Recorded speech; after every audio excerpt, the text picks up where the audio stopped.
Good morning, of students of class 8. Welcome to all of you in online classes. I have explained you already in previous classes about the sentences, its meaning and its kinds. Understood? Or given page number 7 exercise, first state the kind of each of the following sentences. इसको भी मैंने explain कर दिया था कि ये sentence किस type का है, इम्परेटिव है, असर्टिव है, क्या है, इसको मैं एक्सप्लेन कर दिया हूँ। आज आप लोग थोड़ा सा देखेंगे कि sentence can B interchanged without much change in their meaning. ये कुछ चीज़ें ट्रांसफॉर्मेशन की आपकी बुक में दी गई हैं जो कि इस चैप्टर से रिलेटेड नहीं है, ठीक है ना। ये ट्रांसफॉर्मेशन एक अलग सब्जेक्ट है, लेकिन आपकी बुक में दिया गया है तो थोड़ा सा हम मेंशन कर दे रहे हैं। आप एक्सरसाइज मैं आपको बाद में कराऊंगा, लेकिन मेंशन कर दे रहा हूँ कि है क्या चीज़। आप लोग पेज नंबर 7 पर ही देखें, ये एक्सरसाइज जो दिया गया है, interchange of interrogative and assertive sentences. पहला सेंटेंस इंट्रोगेटिव में can we be thankless to you, इसको इंटरचेंज किया गया है कि we can never be thankless to you. यहाँ पर जो दोनों सेंटेंस हैं देयर मीनिंग इज सेम, दोनों की मीनिंग सेम है, लेकिन दोनों के कहने के तरीके में फ़र्क है। Can we be thankless to you और असर्टिव में इसी सेंटेंस को कहा गया है we can never be thankless to you. It means जो दोनों सेंटेंस हैं दोनों की अर्थ जो है सेम है, बट एक इंट्रोगेटिव में कहा गया है और दूसरा असर्टिव में कहा गया है। सेकंड को देखिए, interrogative, who is immortal. Immortal का अर्थ होता है कि मॉर्टल, मॉर्टल मीन्स मरणशील, इमॉर्टल मीन्स जो न मरे यानी अमर। हु इज इमॉर्टल, कौन अमर है। इसी बात को असर्टिव सेंटेंस में कहा गया है नो वन इज इमॉर्टल, कोई भी अमर नहीं है। तो दोनों की मीनिंग सेम हुई, लेकिन कहने का तरीका एक इंट्रोगेटिव में है, एक असर्टिव में है। थर्ड एक्सरसाइज आप देखें, can you expect more than this. Can you expect more than this, assertive में इसी सेंटेंस को कहा गया you can not expect more than this. 4 है इंट्रोगेटिव में, who can displease the boss. Boss को कौन नाराज कर सकता है। इसी बात का असर्टिव है no one can displease the boss, boss को कोई भी डिस्प्लीज नहीं कर सकता है। 5 में, does anything success like success. Assertive में नथिंग सक्सीड्स लाइक सक्सेस। तो यहाँ इंटरचेंज ऑफ सेंटेंसेस का मतलब है कि कुछ हम इंटरचेंज करते हैं जिससे सेंटेंस का कहने का तरीका बदल जाता है, लेकिन मीनिंग सेम रहती है। तो यहाँ पर जो दिया गया है, इंट्रोगेटिव सेंटेंस को असर्टिव में चेंज करके दिखाया गया है, ठीक है ना।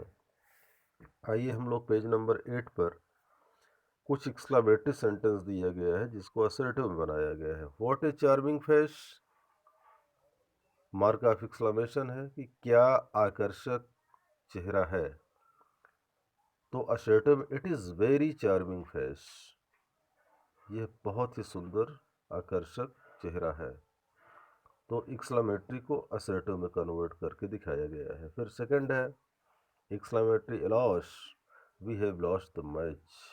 एलाश, एलाश में अफसोस जाहिर किया गया है कि we have lost the match. Assertive में इसी कहा गया it is so sad, it is so sad that we have lost the match.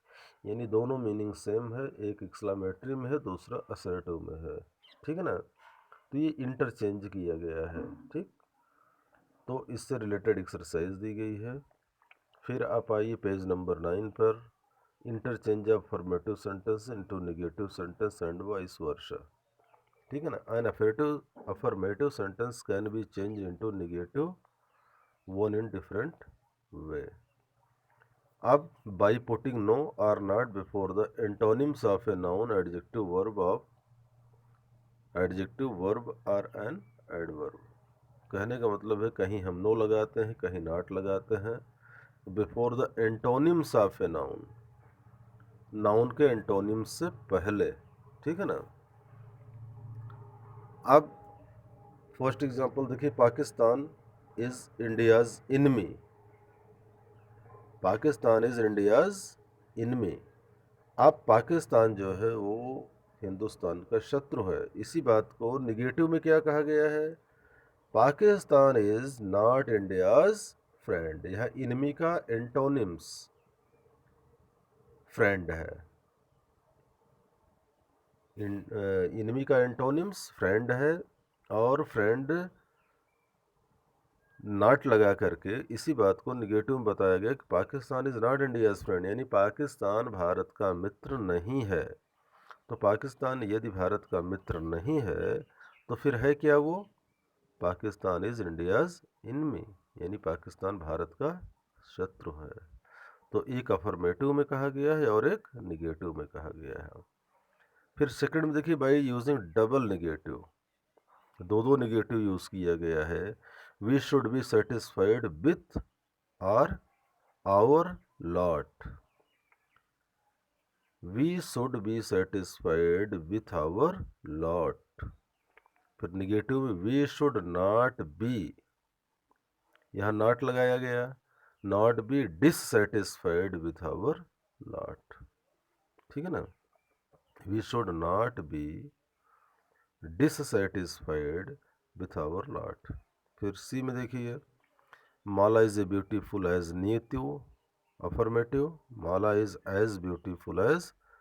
Negative में Mala is not less beautiful than Neetu.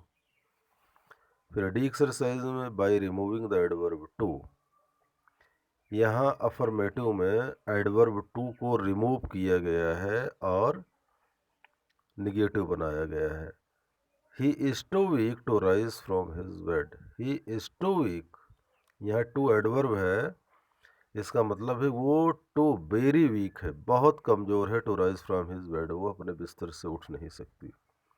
इसको negative, he is so weak, वह इतनी कमज़ोर है that she can not rise from his bed.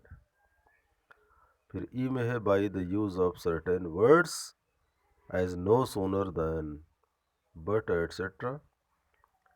Affirmative, as soon as the thief guest arrive all stood up, as soon as the as soon as the chief guest arrive all stood up, ये affirmative में है। ये negative में, no sooner did the chief guest arrive then all stood up. तो ये जितनी भी exercise मैंने आपको अभी बताया है, ठीक है ना, वो एक्सरसाइज आपका ये बुक में जो दिया गया है ये सब रिलेटेड है ट्रांसफॉर्मेशन से, ठीक है ना। यहाँ पर ये शो किया गया है कि हम एक सेंटेंस को दूसरे सेंटेंस में कन्वर्ट कर सकते हैं। ट्रांसफॉर्मेशन एक अलग चैप्टर है। यहाँ एग्जाम्पल में आपको दिया गया है, आप एग्जाम्पल कर डालिए। एक्सरसाइज थोड़ा सा आपके लिए डिफ़िकल्ट है, तो जब हम लोग ट्रांसफॉर्मेशन नेक्स्ट चैप्टर में पढ़ेंगे तो हम इसको आपको एक्सप्लेन करेंगे, ठीक है ना। यहाँ पर आपको सेंटेंस और उसके टाइप्स को पढ़ना है, और ये एक्सरसाइज जो दी गई है इसको आपको अपनी बुक में कर लेना है, बुक से ही देखकर कर लीजिएगा जो मैंने अभी एक्सप्लेन किया है, ठीक है ना। क्योंकि दिया है इसलिए कर लीजिएगा, लेकिन ये रिलेटेड इस चैप्टर से नहीं है। ये है ट्रांसफॉर्मेशन का चैप्टर है कि एक सेंटेंस को दूसरे सेंटेंस में कहने का तरीका बदल दीजिए, उसका स्ट्रक्चर चेंज कर दीजिए, मीनिंग सेम रहनी चाहिए, इसी को ट्रांसफॉर्मेशन कहते हैं। ओके, तो आप लोग अपनी नोटबुक में यह भी एक्सरसाइज जो एग्जाम्पल में दिया गया है वो आप कर लेंगे, ठीक है ना।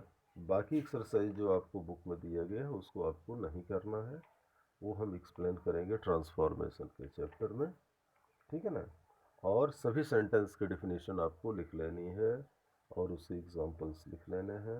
और उसको अच्छी तरीके से लर्न करना है। Okay, thank you very much. Stay safe and stay home.